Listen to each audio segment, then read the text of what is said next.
I will say what I appreciate about the panel today is none of us spoke about the acceptance rates because the acceptance rate really doesn't define who you are. What I want you to understand, and I think a big myth is you control 95% of this process. I think Ellen brought this up a few times. You don't know what happens behind the scenes. The 5% you can't control is when we look at your application.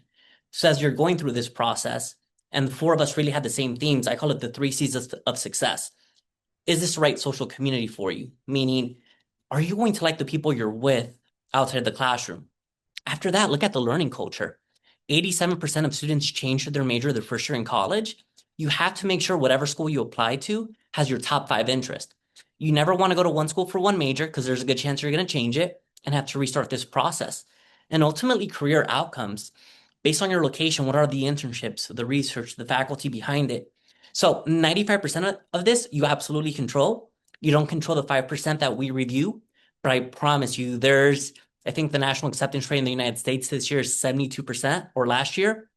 You're not going to get accepted into one school. You'll be accepted into multiple schools, and you will figure out which one's going to be the best fit for you, but never use an acceptance rate as a measuring factor of your success.